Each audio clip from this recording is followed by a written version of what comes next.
उस पर भी आज फॉरेन मिनिस्टर साहब ने कहा कि हम वापस लेके आएंगे। किसने रोका? मुझे बताएगा किसने रोका? जब करगिल का वार हुआ क्या वापस लाया? वो मौका था ना, लाते। लेकिन उसके साथ साथ जब आप वो नक्शा देखते हो ना जम्मू कश्मीर का, उसमें जम्मू कश्मीर का एक हिस्सा पाकिस्तान के पास है, ठीक, लेकिन एक हिस्सा चीन के पास भी है। उसकी बात क्यों नहीं होती? तुम चीफ मिनिस्टर एक स्टेट के, एक यूनियन टेरिटरी के, स्टेट के भी नहीं। आप यहाँ की बात करो। आपसे पूछा किसने? जयशंकर साहब ने आपको टेलीफोन करके पूछा क्या? आपको जवाब देने की जरूरत ही नहीं है। पाकिस्तान जो हमारा दुश्मन देश है, जहाँ से टेररिज्म चलता है, उसी देश का यहाँ पे एक विमर्श स्थापित करने की आप कोशिश करते हो, जो किसी कीमत पे अलाउ नहीं किया जाएगा। बीते गुरुवार को जम्मू कश्मीर की विधानसभा में मुख्यमंत्री उमर अब्दुल्ला ने ऐसा बयान दिया जिसके बाद पूरे देश में उस बात की चर्चा होने लगी।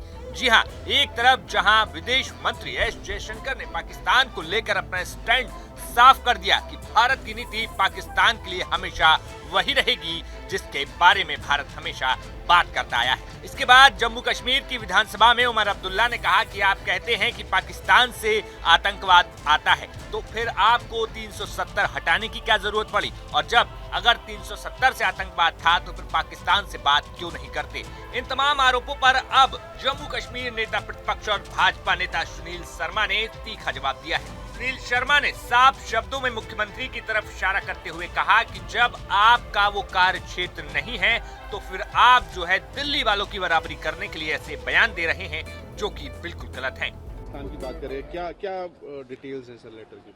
ये बहुत ही दुर्भाग्यपूर्ण है।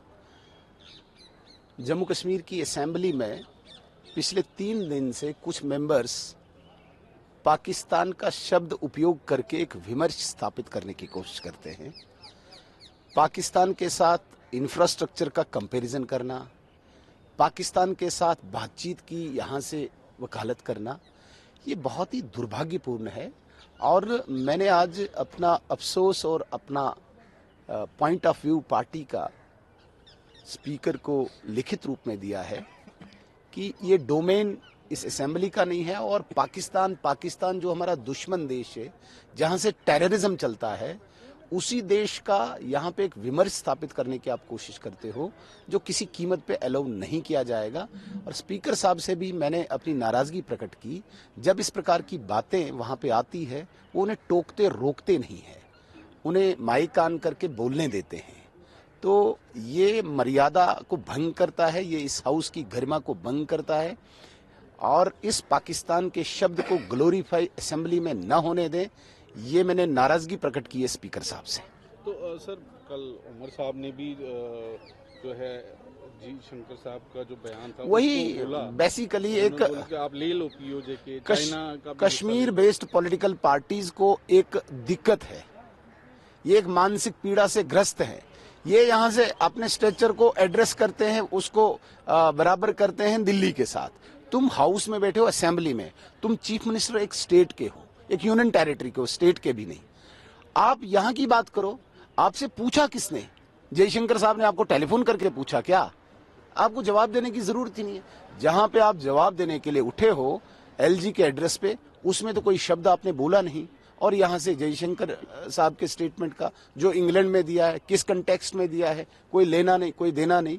तो ये जबरदस्ती मैं जी दिल्ली को यहाँ से बराबरी कर रहा हूँ, वहां पे हो नहीं सकती है। उसके लिए आपको बहुत सारी सीट्स मेंबर पार्लियामेंट की लेनी पड़ेगी।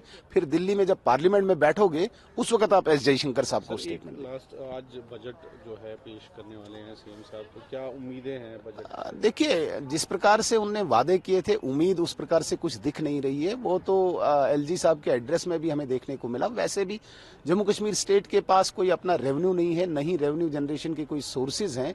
तो ये वही सेंट्रल स्पॉन्सर्ड स्कीम्स का बखान होगा, या जो कैपेक्स या जो पैसा अभी 41,000 करोड़ रुपया अभी सेंटर ने दिया है, उसी आंकड़े को ऊपर नीचे किया होगा। यहाँ पे उमर साहब ने तो कोई इस प्रकार के सोर्सेज को तो खड़ा नहीं किया जहाँ से रेवेन्यू जनरेट होगा। फिलहाल जम्मू कश्मीर की विधानसभा का सत्र शुरू होते ही फिर एक बार पक्ष और विपक्ष दोनों तरफ से और इसके साथ निर्दलीय विधायक आपस में तीखे वार पलटवार करते हुए नजर आ रहे हैं। ऐसे में अब देखना होगा कि जम्मू कश्मीर के बजट में क्या कुछ नजर आता है? और उमर अब्दुल्ला के बजट के बाद भारतीय जनता पार्टी और विपक्ष क्या कुछ इस पर प्रतिक्रिया देती है? Bureau report, news nation. News nation अब व्हाट्सएप पर खबरों के ताजा अपडेट के लिए न्यूज नेशन के इस QR कोड को स्कैन करें